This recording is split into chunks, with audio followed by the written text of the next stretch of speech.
ಗಿರೀಶ್ ಕಾರ್ನಾಡ್ ಅವ್ರ ಜೊತೆ ನನ್ನ ಲೆಕ್ಕಕ್ಕೆ ಅದಕ್ಕೆ ಮುಂಚೆನೇ ನಾನೊಂದು ಹಿಂದಿ ಸಿನಿಮಾ ಮಾಡಿದ್ದೆ, ಉತ್ಸವ್ ಅಂತ. ಅದರಲ್ಲಿ ಅವರು ಡೈರೆಕ್ಟರ್ ಅವರು.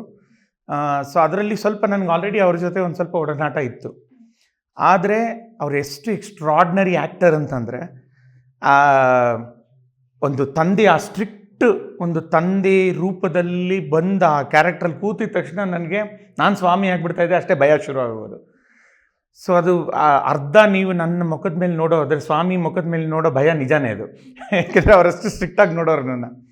But in reality was a sweet heart, is a gem of a person and one of the most extraordinary actors. And of course ನಮ್ಮ ಚಾಲೆಂಜಸ್, ನಮ್ಮ ಹಿಂದಿ ಬರ್ತಾ ಇರಲ್ಲ, ಪಾಸ್ಗಳು ಅದೆಲ್ಲ ಏನೋ ಹಲವಾರು ಸತಿ ತಪ್ಪು ಮಾಡಿದ್ರು ಅವರು ಕೋಪ ಮಾಡ್ಕೊಳ್ತೀರ, ಬೇಜಾರು ಮಾಡ್ಕೊಳ್ತೀರ, ಪದೇ ಪದೇ ರಿಪೀಟ್ ಮಾಡ್ತಾಯಿದ್ರು. So it is over all, ಅಂದರೆ ನಾಟ್ ಜಸ್ಟ್ ಒಂದಲ್ಲ, ತುಂಬ ಜನಕ್ಕೆ ಗೊತ್ತಿಲ್ಲದೆ ಇರೋ ವಿಚಾರ ಅಂದರೆ ಒಂದೆರಡು ಎಪಿಸೋಡಲ್ಲಿ ಈವನ್ ವಿಷ್ಣುವರ್ಧನ್ ಅವರು ಆ್ಯಕ್ಟ್ ಮಾಡಿದ್ದಾರೆ ಮಾಲ್ಗುಡಿ ಡೇಸಲ್ಲಿ.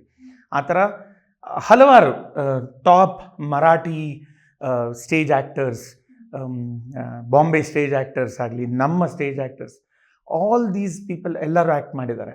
ಸೊ ತುಂಬಾ ಅದು ಒಂಥರ ಯುನೀಕ್ ಎಫರ್ಟ್ ಅನಿಸುತ್ತೆ ಮಾಲ್ಗುಡಿ ಡೇಸ್.